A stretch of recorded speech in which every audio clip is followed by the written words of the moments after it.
Hi, everyone. Good morning, good afternoon, good evening, depending on wherever you are across the world.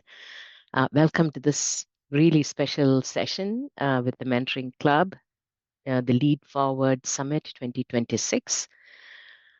Our theme this year is Leaders in Motion on Purpose. So you're here February 19th. I just wanted to introduce myself, Manju Abraham. I'm an engineering executive and I was a VP of engineering for the primary storage products at HPE. And I've been building and scaling engineering organizations, delivering high quality products over um, 3 decades now. I've been at organizations like HP, NetApp, Hewlett Packard Enterprise, etc. I'm really passionate about mentorship because supporting women and diversity and inclusion is something that definitely improves the world around us. Really happy to have you all here today. So um, there are a few housekeeping rules. Chat is disabled throughout the session. So you can put your questions in the Q&A section itself, and we'll review and address your questions to the speakers as it continues forward. And you can enable audio to allow you to speak to any of your questions. So today, the keynote here is from survival to leadership, the power of reinvention. So here we have Nicole Haratani. She is a global healthcare leader whose career reflects resilience, courage, and the power of reinvention. With over 25 years of experience in the medical device and drug device industry, Nicole's leadership journey began far from traditional paths. She was born in Lebanon and pursued her education while living through a civil war. That is an experience that shaped her strength, adaptability, and lifelong commitment to growth. This session is especially important and special because we have her daughter, Jazmine Haratani, here with us. She's a master's student in the Health and Data Science program at the University of California, San Francisco, with nearly 4 years of experience in the clinical research industry as a clinical research associate in the urology medical device space. After working across hospital, lab and office-based research settings in both academic and industry environments, she shifted from her career focus toward health data science to deepen her impact on study design, analysis, and decision making. We are addressing the topic of what does leadership look like when it begins with survival and is forged through courage, reinvention, and relentless learning. So it's a deeply personal and professionally rich keynote conversation between Nicole and Jazmine, where they share a journey across countries, careers, and identities. And this mother daughter exchange brings warmth, honesty, and vulnerability to the leadership stage, revealing the human side behind achievement and impact. Nicole and Jazmine, take it away. Hi, my name's Jazmine, and I'm really excited to be here speaking with my mom, Nicole Haratani. And Manju, that was an incredible introduction. Another side introduction is my mother, Nicole Haratani, my greatest mentor, lifelong mentor, and leader in my life that's inspired everything that I've done in my career thus far. I'm excited to talk about her story and how she arrived where she is. So, come with us on this journey. And yeah, so Mama, I'm gonna go ahead and start asking some questions to get a sense of the storyline here. So yeah, go ahead and if you can tell us a little bit about your family, what your parents did, your background, where you grew up, and a little bit about what was going on at the time. Yes, of course. Well, thank you for the intro. I'm very flattered. So I am, as you mentioned, you're showing obviously my where I was born in Lebanon, in Beirut specifically. Um, and I did grow up in the country up to a point where the civil war started. Something, of course, a an 11-year-old girl would not expect to to happen. But then, unfortunately, that is something that I had to live through, and we managed to live happy, considering what we were kids, and play where we needed to play, and study with the candlelight, and then survive literally until there was a point where we could not continue, and then we needed to go back to France. So my dad was Lebanese and my mom was French. And my mother lived in Lebanon, and basically married my dad and then moved to Lebanon. And then there they waited a long time before having the kids. So when we were born, my sister, myself, and younger sister, and then we have an adoptive brother. We were very young in a place where bombs were flying around, and of course you can only imagine that my father at that time, he was an attorney and he had to stop working, had to take care of us in a country where there were the law of bombs, literally, and the war. There were no laws anymore to apply. So he took care of us, and then I studied nursing, and then went to France by myself. Actually, I went there to be with my family in France, but I wanted to really continue my studies and then be a nurse. Considering the situation in Lebanon, there was no option for me to be what I wanted to be initially, an MD, with a long time. So I became a nurse and went back to Lebanon because I wanted to help in a way, while looking from the outside, it was weird. It was unusual. Like, I'm not having fun being here and helping people. And the fun part was weird to describe. So went back and then was part of the Red Cross, volunteered in the Red Cross, worked in a hospital. And the hospital itself was bombed. So I had to again return per my father's request back to France. And I finished my nursing studies in the cardiac surgery ICU nurse. I was working there. Oh Uh, my it God. it was very boring. Yeah. Well, not boring. It's cardiac ICU. Oh yeah, boring in But terms of the boring, adventure. Yeah, I see. Well, I remember you mentioning, I think back when I was a child, just in a sense, boring. You grew up in a country where war was all you knew, and yeah, then moved to another country where it was completely different. It's a stark difference. It was like, I remember you saying, waking up in the morning and waking up and going about your day, not having to worry about rations or mhm, bullets, peppering yeah, the balcony or a bomb landing on the balcony, like you said happened. mhm, And moving to another country that was docile in a sense and a lot mhm, more peaceful was a shock to your system in a way. And that was kind of your sense. That was what you meant by boring when you yeah, meant going to be a nurse. But no, that's, I mean, I think it's important to remember.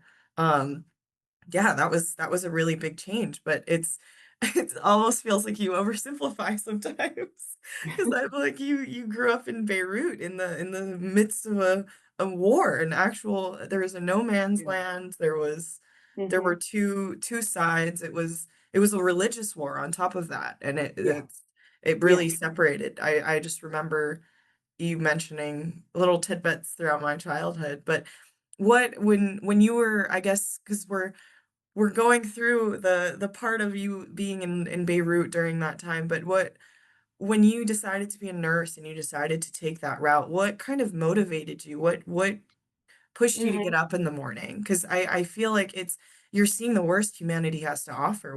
What makes you feel like you want to see the glasses half full, I guess, in a sense, enough for you to go out and mhm. help people? Yeah, I think the need to help, you just said it, the need to help and save and be contributing and saving lives, and being it was devastating to see friends and family members and neighbors not disappearing, not anymore existing because of a bomb fell, and then next day you wake up and they are no longer part of your lives. So I wanted to be a doctor, like I said, but then being a nurse was the closest to it for me to be, while it was a shorter time and economically it was affordable for my family, for my dad. And that's where I became a nurse, and I was as a nurse in the ICU, which has high level intensity, I would say, adrenaline. We needed to act, we needed to do whatever we needed to do. I mean, I felt I still had a contribution that I'm making in my life. And then moving to France was still in the same environment. So I only worked in the cardiac surgery ICU. I only also in heart transplant, and I moved into night shift because I felt that we have more responsibilities, and it was very to me it was the only way for me to grow and learn in terms of being dedicated to the patients and then completely focused on their care. I worked in France for many years. I thought that I'm not growing in my career as a nurse. I'm I'm still a nurse. I'm still helping, but something else was telling me that I needed more to be challenged, and I was doing exactly the same thing pretty much day in, day out, but it wasn't challenging me enough in my career. How long was that period where you were In in nurse, France doing the yeah, same thing routinely? And what age did probably you 10 years. okay, Yeah, what age did you start though? I was a nurse from age 21 to age uh, 33, of which two of them were in the US. So I was a long time, for a long time, a nurse in France, 10 years, 9 to 10 years of them, back and forth with the volunteering. I was also a flight nurse, and I was also in Médecins Sans Frontières, which is one of the Doctors organizations. Without Borders. Yes, Doctors Without Borders, indeed. Yeah. So that came kind of compensated my desire to continue to be helping in a high intensity environment. Mhm. It's, I guess, the challenge. I like to be challenged and then address a challenge in a way that is a positive way. Yeah. So that's my journey as a nurse. And then after a while, I decided that okay, and if I'm gonna grow and do something more challenging, and as a kid in Lebanon or in France, I would watch American series and movies, and we The idolize the American American dream. dream. Yeah. I And remember you mentioning. and then Oh, oh my God, I want to be one day this person, and I want to be that. And I thought, well, my education is a nurse. I don't know if I will ever be what I'm watching, well, because executive. sorry, but like I remind me why did you think that you could only be a nurse? Like why did you think, especially in Oh, France, I feel like you can I yeah, always thought that you could just do whatever you want, I guess, but I guess that's not the same in Europe no. or in France. No, yeah, it's some countries are very there are different cultures actually from the States. What I liked about the States as opposed to France is that you come and you can build your own career based on what you want to do. In France, it's your education that dictates your career. So if you want to be in the executive environment, you have to go and do your work and specialize in it and have a PhD and master to be able to step forward. And if you don't have the ability to do that, then you don't have the financial means, you can't move forward. And at that time, I was struggling with surviving basically based on what I had as a nurse, and at the same time trying to save money, and it was very difficult for me to keep up and then pay for higher education in France. It was very difficult, and Mhm. it's still in some instances I went back, and then people are surprised to see me in a position where I am because I don't have that degree that was provided to Yeah, people in no, my level definitely. in Europe. Definitely. Yeah. I mean, that's So ultimately, you just wanted to go somewhere that there wasn't a limitation to what you could do. Because, I mean, yeah, being a nurse, you need excitement. You came from a Yeah, pretty crazy circumstance, I guess, in Lebanon, and I could see why you needed to keep moving. But yeah, so I guess then you moved to the U.S. You decided I to be a moved nurse, to the US but it and it wasn't was easy. It couldn't that have was not easy indeed, but been. I was lucky, I have to say. I ended up having a chance to get my green card against a contract with a travel agency, nursing travel agency that would tell me to be working in anywhere in the US based on the needs. And I thought, why not? So I did not realize the distance and the separation again from my friends and family to go and build yet another life. And it was temporary for me. It was 18 months. I thought I can do it. It was really hard, Mhm. especially the first few months. And I had to pay a lot of money for my bills with Oh every gosh. day calling international to my family, mom, dad, and Hmm. sisters and friends and everybody else that I left behind. My English was not perfect, so I was struggling. And then I landed in an ICU unit where everybody was speaking very quickly and Hmm. the American accent is not like the British accent or the English that I learned. So I thought I was good, but I had great scores in TOEFL. But when I walked to the unit, the first thing I It's went to the completely bathroom different. crying. I'm like, I can't understand what Yeah, they're yeah. talking about and how am I going to be a nurse in here?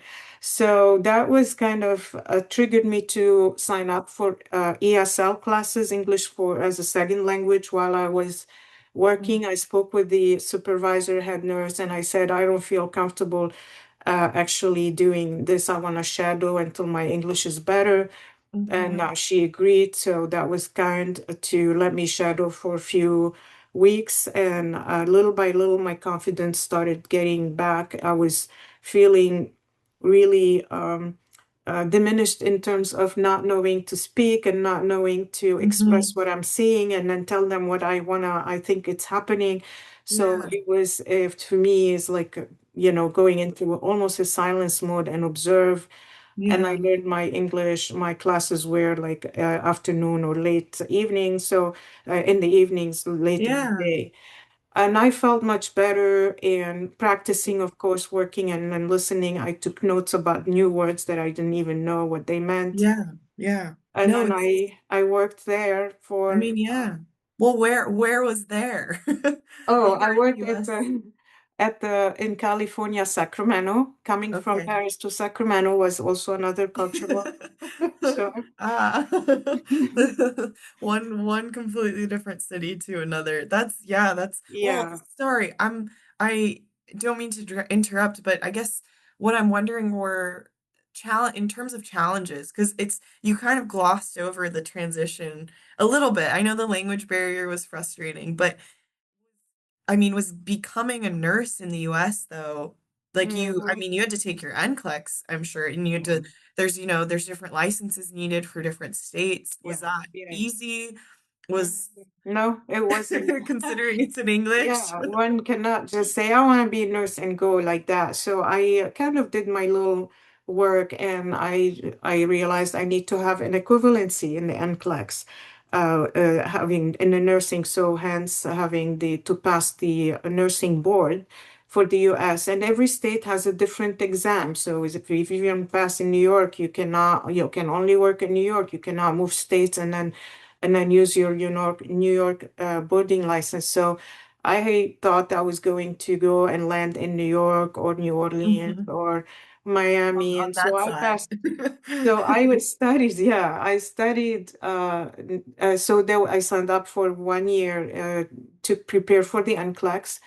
And it was very tough because I was doing overtime to pay up for that for the classes, and then also I was working night shift and waking up around 2 in the afternoon and going from 3 to 6 to the class and then go back to work. So that was kind of tough because sometimes nights were very difficult and we had like 12 hours run, run, run, and then sleeping only a few hours to go back and then study for tested. And Unfortunately, after a year, I had to go to New York to pass the test, and came back and I realized I failed.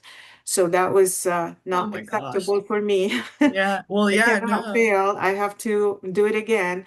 I did not give up. So the company, the school gave me for free another refreshing classes. And I Mhm. took those. And this time I went back and I passed the test with like almost 100%. So clearly I was stressed the first time, I believe. And I was very That was your intimidated. ticket. Yeah, Yeah. exactly. Oh And my so gosh. passing the NCLEX was one thing, but then landing in California, I did not have the equivalent for the NCLEX for California. So I landed in here in the hospital, and I was told that by the board they gave me a temporary license for 6 months, and they told me that I needed to go ahead and then do additional courses. So I signed up for Sierra University College and did the same thing, went to the courses, and eventually I think they had pity of me after working so many years as a nurse. I'm going to take classes for OBGY. And I was like, this is too much. And they asked me to actually study and then don't need to be present in the classes, but then to make sure that I do my tests and then pass them. And eventually that's what I did. But it Yeah. was kind of a bit overwhelming after so many years working as a nurse in the ICU. One unit of OBGY Yeah. was Completely, missing. completely Go different. back to the college. Yeah, So the that's what I pace. did. Oh my gosh. No, yeah, exactly. Well, I mean, yeah, that's a challenge in of itself is just the transition from, Yeah. completely different country, a language barrier, Hmm. and on top of that cultural barrier, you're coming from two different cultures, Hmm. Middle Eastern and then a European culture, and then now to the US. But it's Yeah. interesting because you're going from I don't know, like life was fine, I guess, in Paris and in France. You're in Paris, France. A lot of us in America would dream of that. But again, Mm-hmm. I guess what I'm sure forget to remember is we do take for granted that we are in the United States that has a lot more Hmm. opportunity and I guess circumstances than maybe other countries do. But I mean that's so interesting because it you what I'm hearing is you failed again, and you said that's not good enough. I have to keep going. And I think that mindset is so inspiring, especially watching that, listening to your story. But it's you I mean, we just summarize it. You got out of a country that was at war. That in and of itself, you could have just given up and just stayed and lived your life. You then moved forward, and then you failed when you were trying to move forward and you said, no, I'm going to keep going. I'm going to Hmm. persevere. I'm going to push through again. Hmm. And this like drive, this motivation is just, you don't see, that's not average. That's not an everyday kind of thing for Yeah. people. And I don't think people realize how, I don't know, unique that is because it is survival ultimately, but it's also wanting Yeah. what's best for yourself and not settling. Yes, And exactly. I I did think not that's want, important. right. I didn't want to be dictated by, in other words, I didn't want to have the war dictate my fate, my future. Hmm. Absolutely. And be passive about, because I was born in a place where I didn't have the luxury to play like other kids in a different country. That means I have to just accept it. I wanted to defy what the circumstances were happening and leading me to go as other people who stayed behind, and then Hmm. show myself, at least, prove to myself that I can do it. And if Yeah, that person can do it, exactly. why not? Yeah, Why not? exactly. And Yeah, it doesn't hurt to try. So that was these exactly. were the two things that were motivating. What do I lose if I try? Yes, I'll learn exactly. more. And then Yes. I met Papa in Ah, yes. California. And that's where the transition goes That's a big to now. transition. Yeah, I guess well, because that was a whole yeah, that's a whole shift. Now you're expecting to stay for 18 months and then you meet someone. I met But somebody who actually was became the love of my life and made me decide to stay. However, for me, having worked only night shift and having had no chance to do day shift in the environment where I was, he introduced me to friends who actually said that as a nurse, the medical device or medical or drug companies in the biotech, they can definitely use my background as a nurse. And so that's where I started looking, and then my husband, Papa Saji, helped me actually find the company, my very first company, and he helped me put my CV together. And I remember we practiced on how to interview. I did not have any of that experience, and then I did, and I passed the interview from the first time. They accepted Yeah. me and then didn't have to interview anywhere else. So I went ahead and took a job as a first time, but the transition was brutal because I've never sat in front of a computer and I never Yeah. turned it on. And my Yeah. husband back then had a Mac, and then they put in front of me a computer that is not a Mac. So I'm like, okay, what do I do? And then I start taking classes with Beacon for typing. I did not Yeah. know how to type. It was by finger one, finger Andrew, two. Andrew, I remember him saying too, your English wasn't perfect still. So Was here on not top of still that, perfect. he's helping you with English as well. It was one of your funny first date anecdotes was the broken English.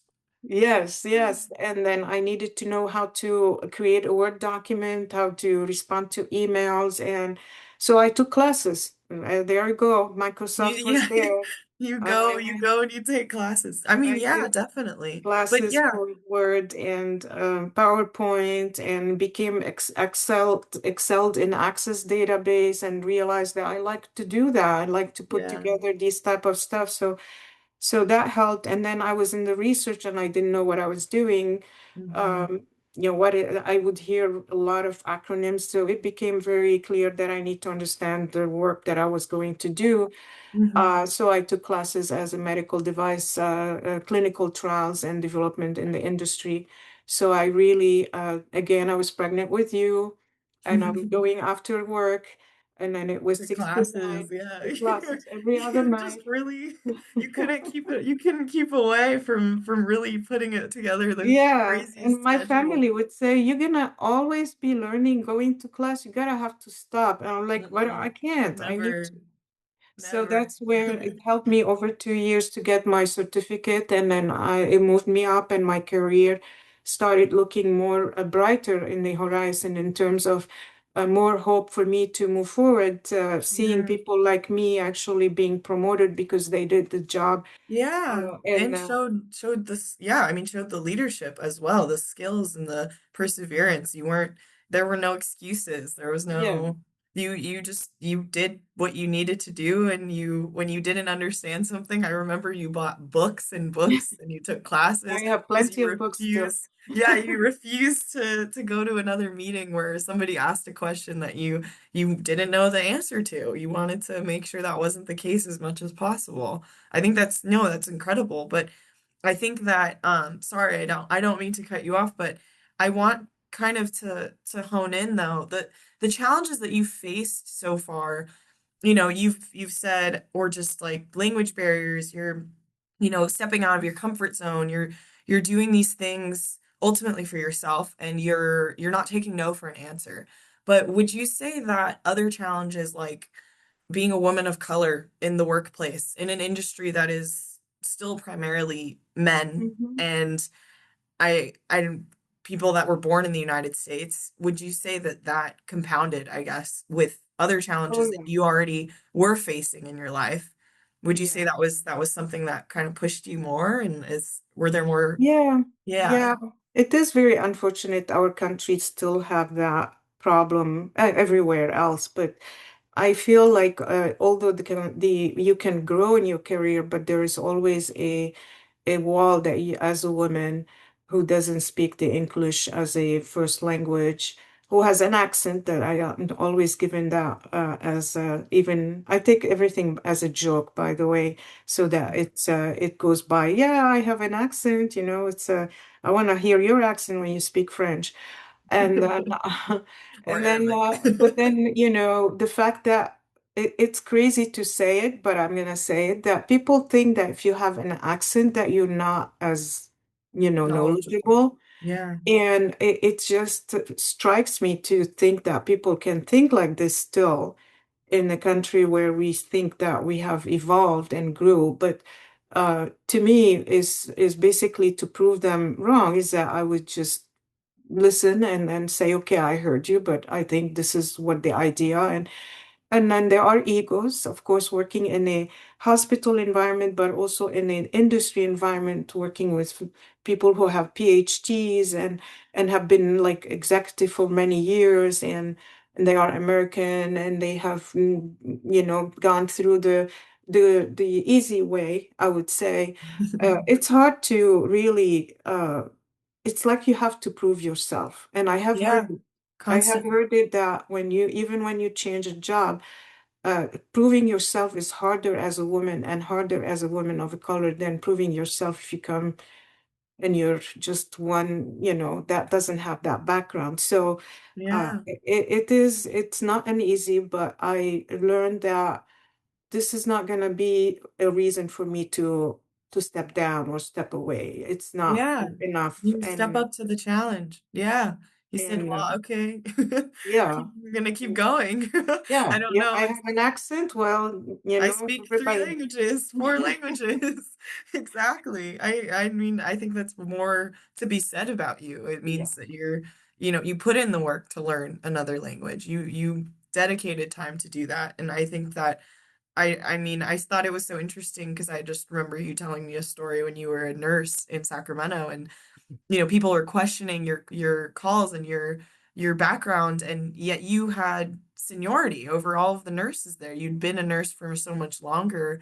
Mm-hmm. The language barrier just got in the way and ultimately made Mm-hmm. people second guess you or, underestimate what you were capable of. But I think Mm-hmm. it's important to remember that a lot of these, especially in these careers, the medical professional careers, but a lot of careers, the skills translate over. The Mm-hmm. understanding, like in you take nursing or you take medical device, for example, the effect on the human body will be the same no matter what Mm-hmm. language it is in. It's Yes, that's yeah, right. it's so And important. Yeah. and then, the other thing that I always share with my team members, the team that I work with, who I work with, and everybody they come to my office, say, I want to be like you. What did you do? And my first answer would be, well, if you want to be like me, you want to be, not because you want to be like me. You have to want it. And if you want it, then you'll get it.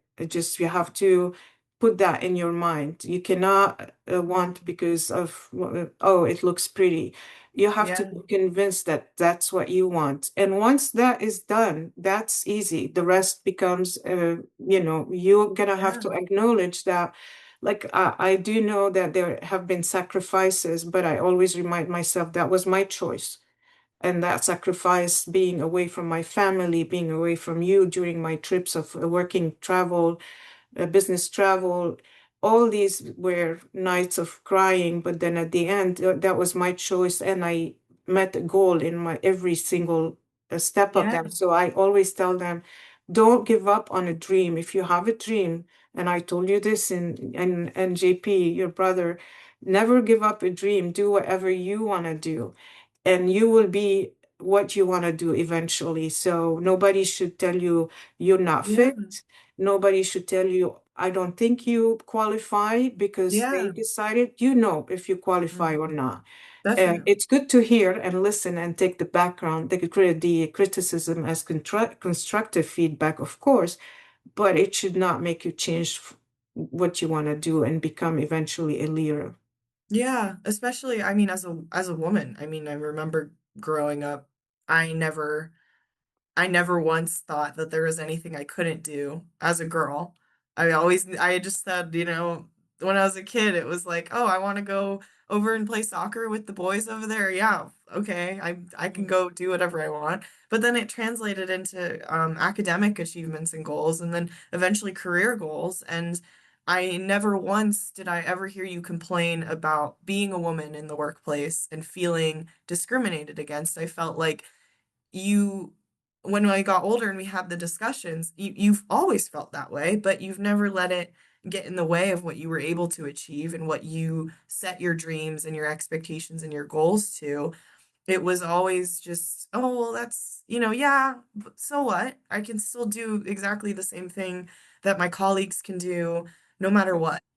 And Mhm. I think that always was inspirational to me because I never acknowledged and I mean, it was kind of, it felt like a sheltered view in a sense, but almost one that benefited me in the end was just there is no difference of what you're capable of doing. And if as a woman in leadership, as a woman that's been, senior executive in multiple companies, I think it's important.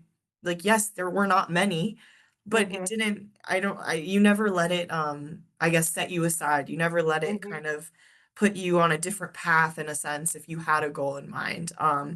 an easier path or a, different one. It would just, I think that was really, really inspiring to have a strong, like just a strong woman mentor in a sense. Well, it kind of, I mean, there's in the presentation here, I even included a picture of you doing a triathlon because you were doing triathlons while you were Yeah. working and One of those that nonstop. I never done before, and I have to work hard to You're like, get I at have least to my. do it. That's the thing is it was another thing that in my mind it was, yes, you set the goal, you set out to achieve that goal and you did it. And it was Even again, arriving last, I did even it. arriving last, but you did it. You finished the That's triathlon. right. That's But right. I think that's an important takeaway. It may feel like the universe was working against you in every single way. You didn't choose to be born where you did. You didn't choose to be born in the circumstances that you did, but everything helped you get to the place that you are today. And I think that it's something that truly inspires me. It makes me feel like I don't want to take anything for granted. I was given the childhood that you weren't given growing up. I'm so grateful for that. And I think that it pushed me. It pushed me to not only acknowledge the privilege that I have growing up in the United States, but also it inspired me that it's even no matter where you are, you can still help people and you can still guide people and you can still achieve your goals at the Mhm. same time. It's not impossible. No matter who you are or you're coming from, it's you as a person who can make yourself who you want to be. And it does take sacrifices. Nothing is given or easy, but at the end of the game, it's worth it. If you want to be who you want to be, uh, I have something in front of my desk that I read all the time. It says, "If you can dream it, you can achieve it." And I agree. I mean, if I had the dream to come to the US and I came, that means I was able to do it. I mean, with all these challenges that I went through, and it's something that everybody has to think about. Putting aside religion, ethnicity, color, gender, those don't matter. It has to be coming as a person to show that, okay, I want to become this person, then you can become that person. Absolutely. Yeah, I think that's yeah, that couldn't be better, but it couldn't be said better. I guess if I said it, I don't know, you get what I'm trying to say. But Yeah. yeah, I think that no, I think ultimately it's just your story is it's one I want to write a book about. It's one that and it's obviously there are many people out there that have experienced, their own hardships and their own journeys and getting to where they are in life. And I think it's important to remember that it's the same the key points, the things to remember stay the same. And the thing that pushes them and gets them out of bed in the morning, it's ultimately the same at the end of the day.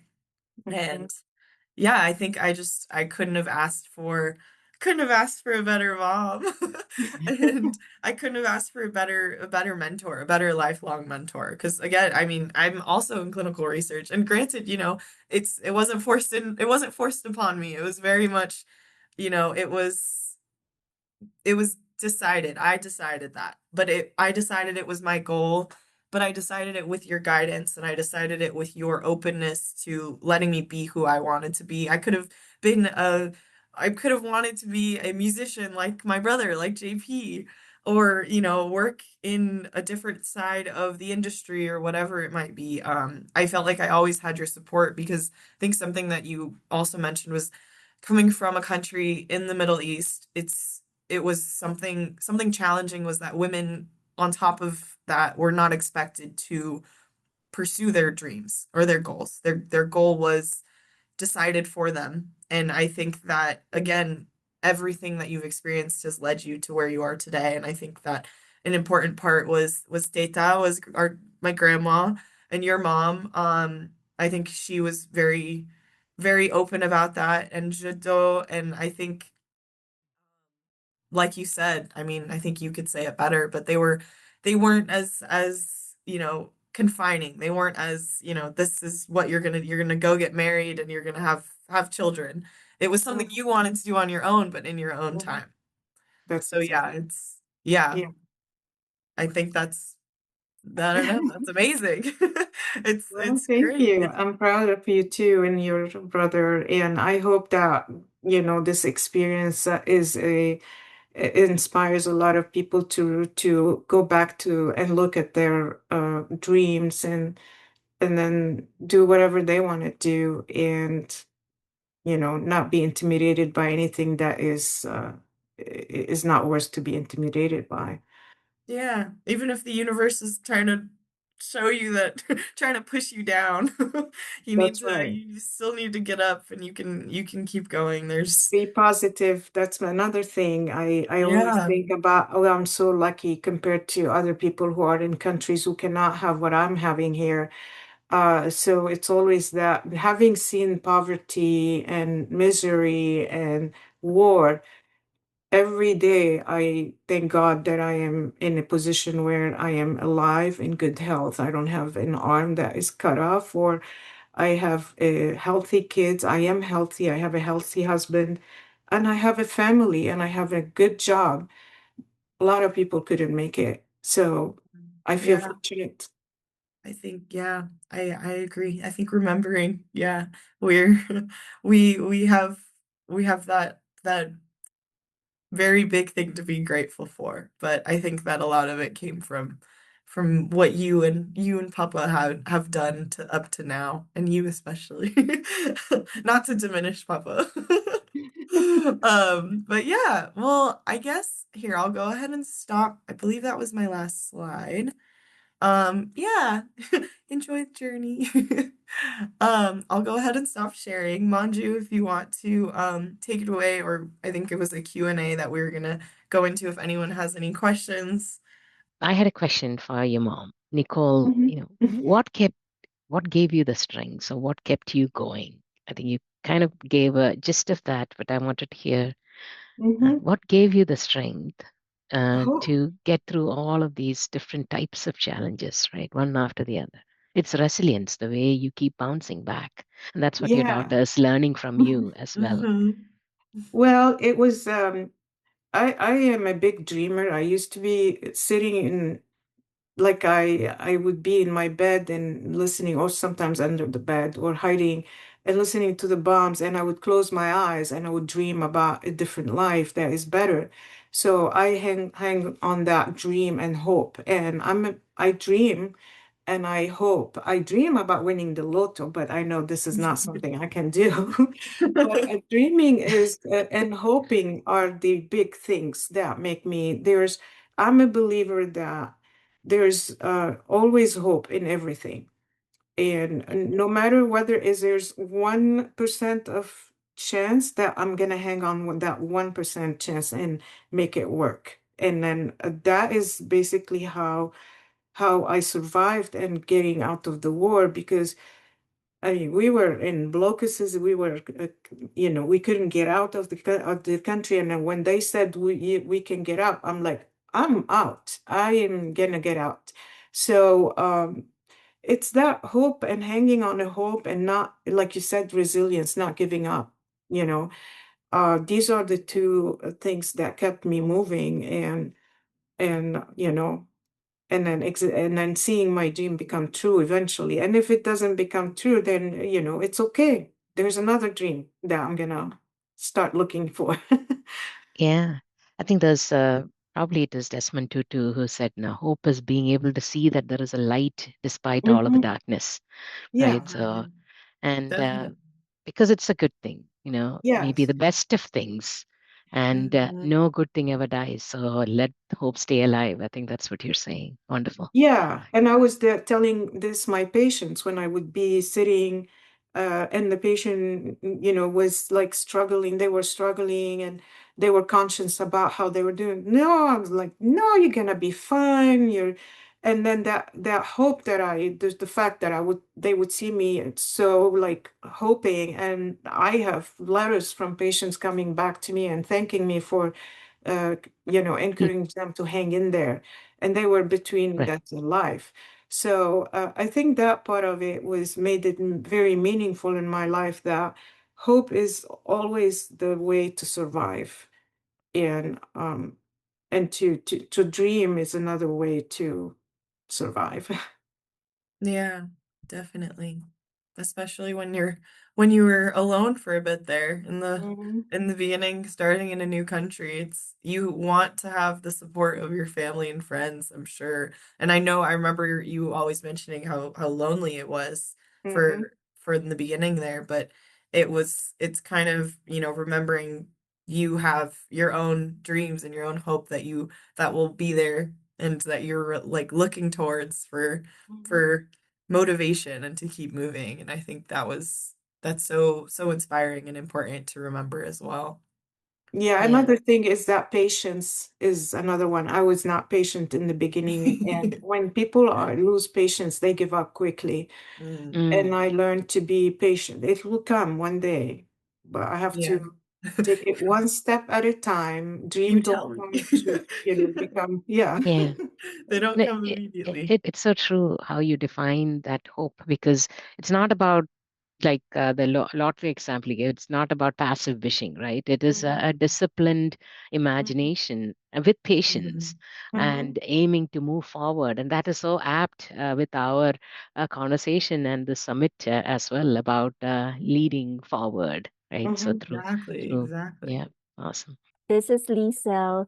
I do have a question. And first of all, thank you very much, Nicole and Jasmine, for being here today. The first time I met Nicole, I was really, really touched by her story. And I said that would be a really, really brilliant example of a leader being in motion on purpose, right? So the dream, being a dreamer, as you described, and then taking action, checking often, am I there yet? Am I there yet? And then the ability to pivot and take another course or dream another dream if Mhm. things are not happening. So that's very inspirational, and it's really a great proof of what it means to become a leader. Know what Thank you you. want and go for it.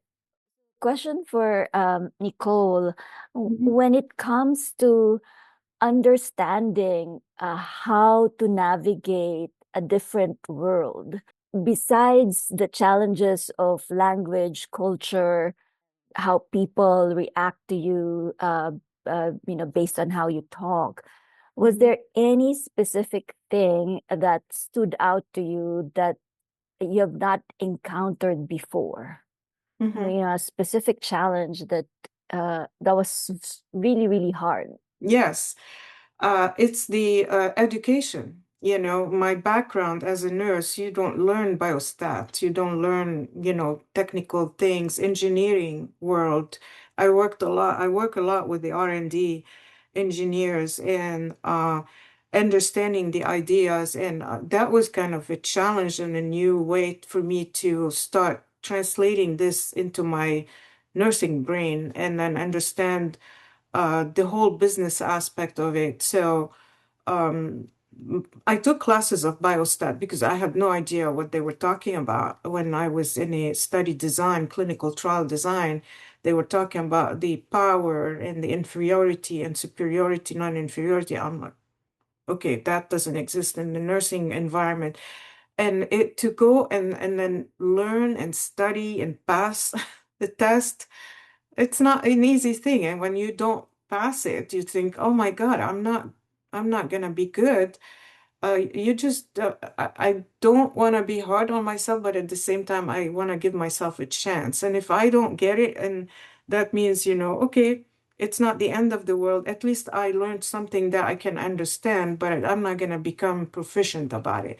So that was the challenge of going and studying again and learning something entirely new and applying it in my day-to-day activity. Then learning programming, computer, from nursing bedside to starting programming databases, because that was one of my roles in my career that I have wore. One of the hats I wore, I became a programmer of a database for clinical trials and putting like a code, if then. I had no idea how that works. So I had to go and understand, and not easy to spend time on learning something that was not in part of your life or environment, and then start to taking it as a learning. Two more questions that have come in. Stefanos has asked really good questions here. So, do you feel more like an American at this point, or is Lebanon still in a special place, Yes. even after you left it war zone, right? So, to put it even better, did dreaming forward and looking up make you kind of forget what was behind, or is it an Mm, ongoing motivator to keep going and aim for the sky? mm. And another question to close with is, and if you could put your journey into a single word, which one would that be? Thank you, Stephanos. So, Nicole. Adaptability. I think to fit into a place or a new culture, don't bring your culture and try to apply it in a place where it's not applicable. And then try to fit in and then be flexible and then move on. But don't forget about your background. I of course, Lebanon has a special place in my heart, definitely. France has a special place in my heart. And I created my own culture, but I respect the culture where I am and I fit into it, because fighting it and then stick into the culture.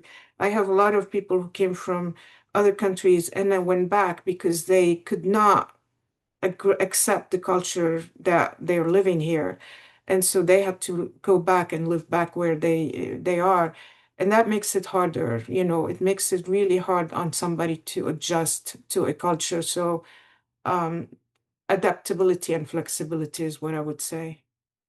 That's amazing advice. Thank you, Nicole and Jasmine.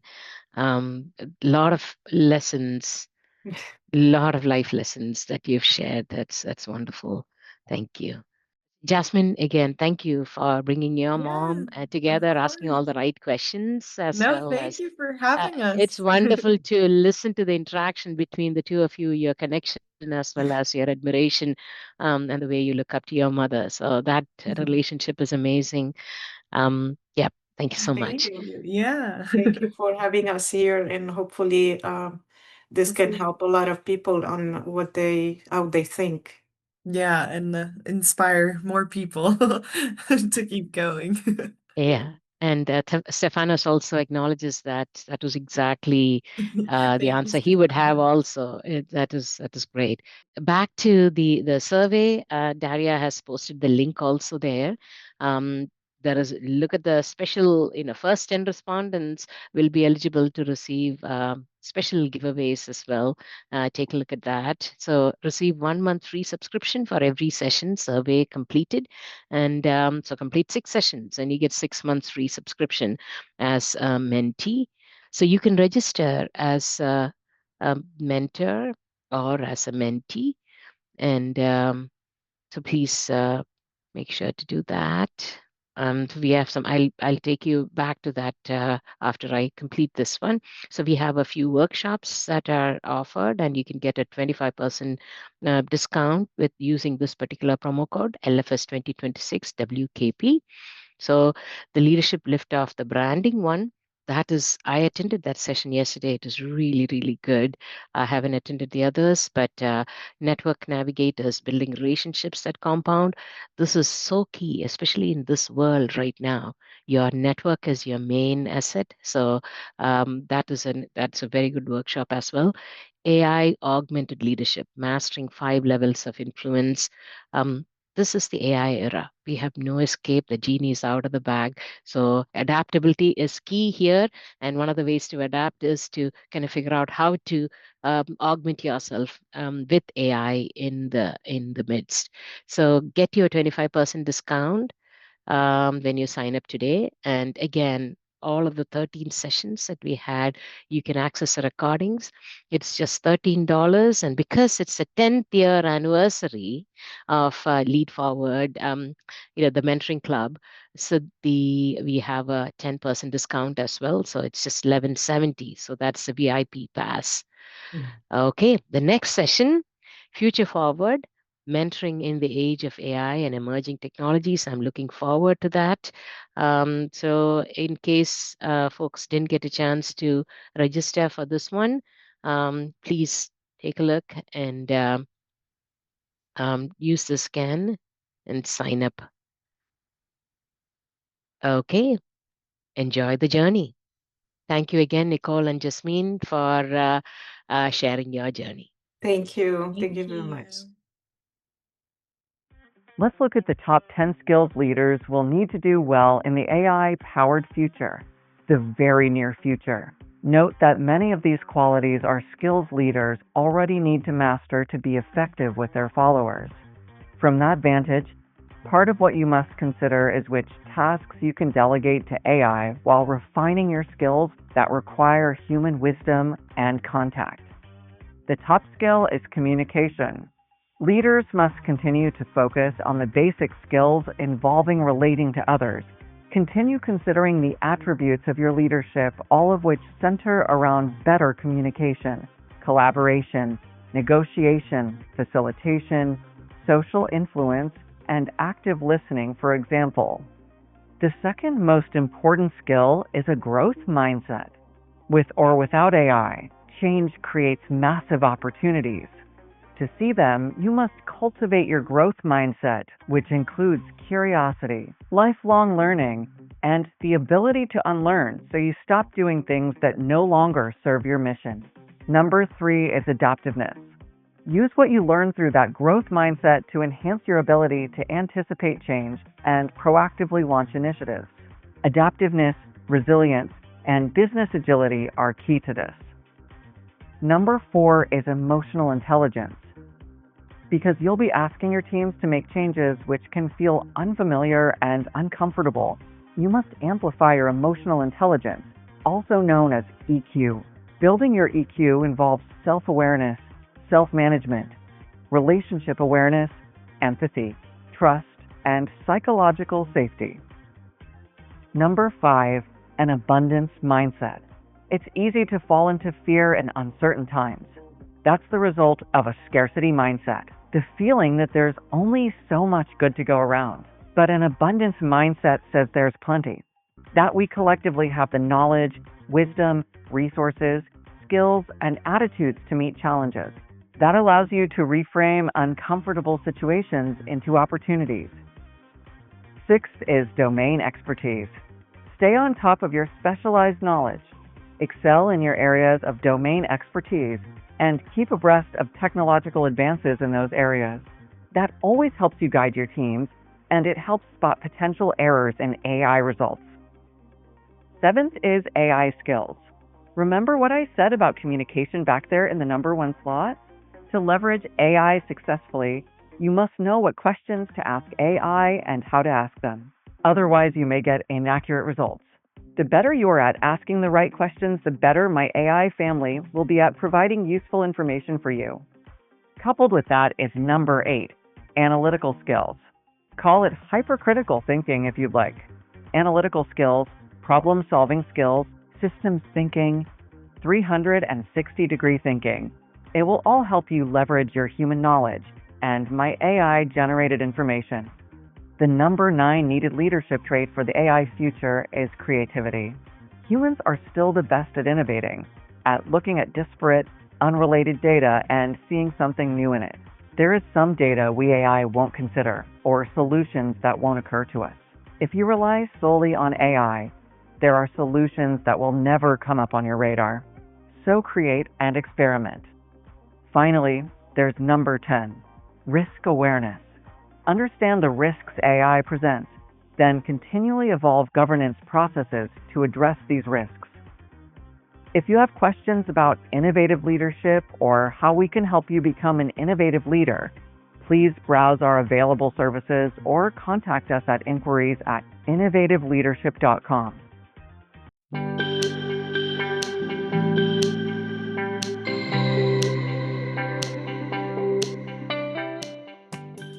Hi, I am Manju Abraham, and I am a leader. I know that people matter more than metrics. I have led large, complex transformations across organizations as a VP of engineering at companies like Hewlett-Packard Enterprise and Delphix. Very early on, as an architect and manager itself, I learned that results follow when people understand the purpose, feel respected and valued, and know that they belong. Trust is key. Leadership is not about driving numbers first. It is about creating clarity, explaining the why, and setting direction. We have to define goals and measures of success and give them the chance to own it. Metrics do matter, but they are indicators, not the mission. When results fall short, it is rarely a motivation problem. It's usually a resource or a process issue asking to be addressed. That is where leadership matters most. Remove friction so people can take ownership, move with confidence, and do their best.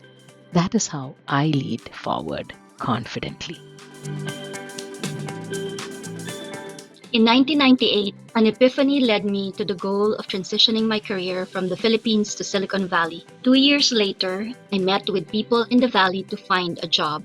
The dot-com bubble was bursting. I didn't get a job, but I met over 150 people.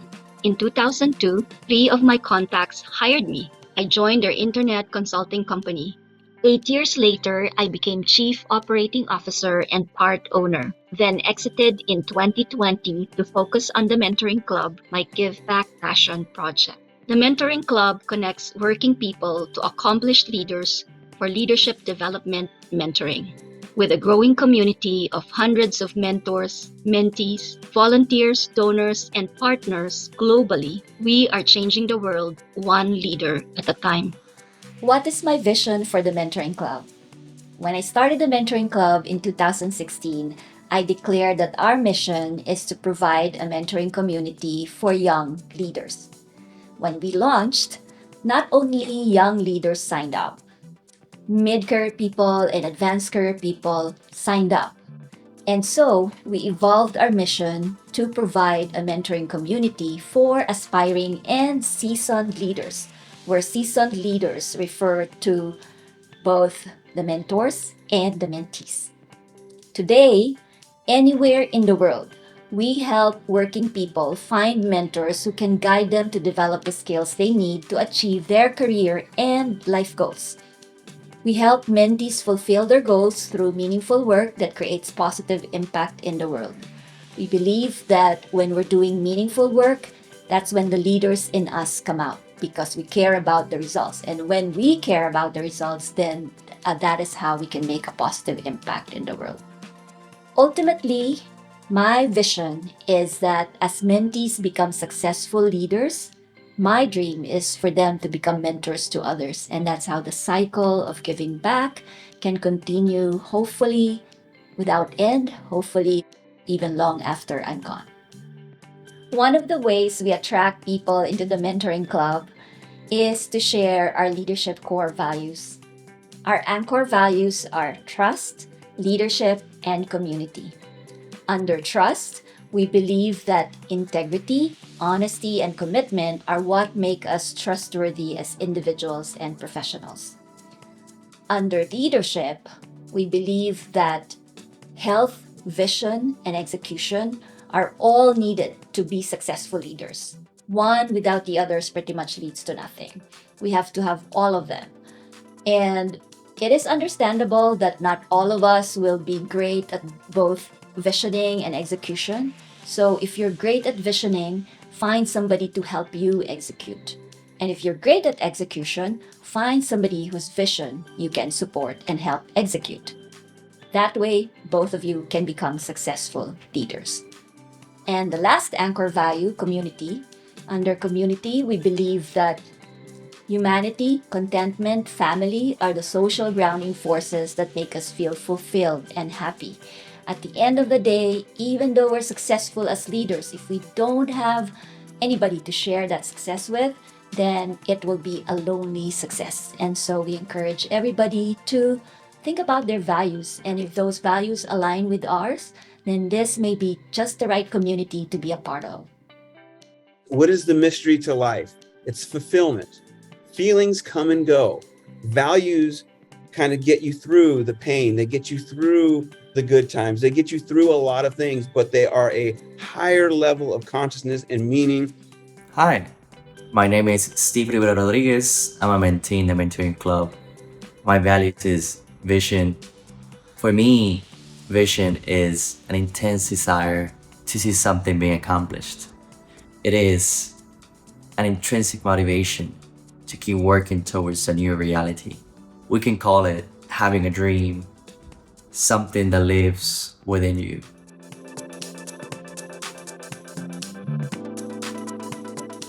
What can you say were the most important skills that you right away translated to success in the workplace for you?